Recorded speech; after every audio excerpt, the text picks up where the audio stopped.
إن الذين كذبوا بآياتنا واستكبروا عنها لا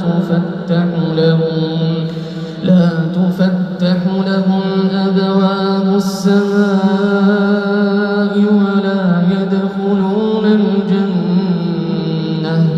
ولا يدخلون الجنة حتى يلج الجمل في سم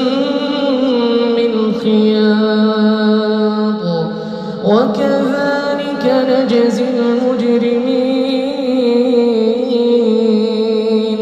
لهم من جهنم مهاد ومن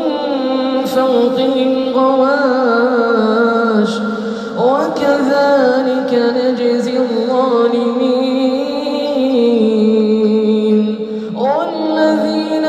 آمنوا وعملوا الصالحات لا نكلف نفسا إلا وسعها أولئك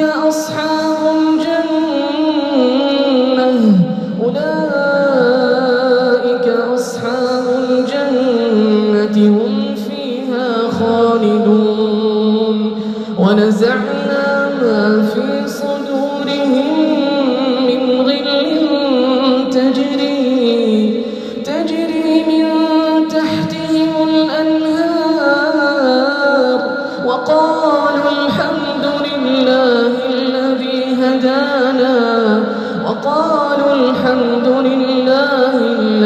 هدانا لهذا وما كنا لنهتدي لولا أن هدانا الله لقد جاءت رسل ربنا بالحق ونودوا أن تلكم الجنة أورثتموها بما كنتم تعملون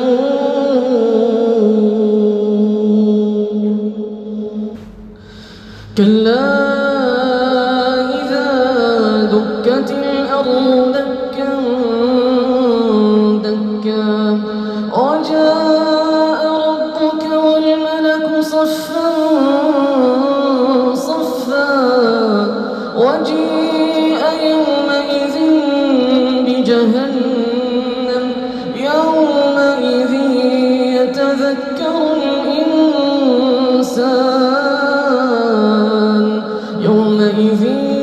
يتذكر الإنسان وأنى له الذكرى يقول يا ليتني قدمت لحياتي فيومئذ لا يعذب عذابه أحد ولا يوثق وثاقه أحد يا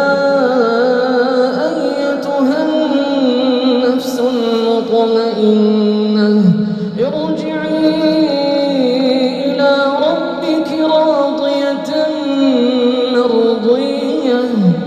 فادخلي في عبادي وادخلي جنتي.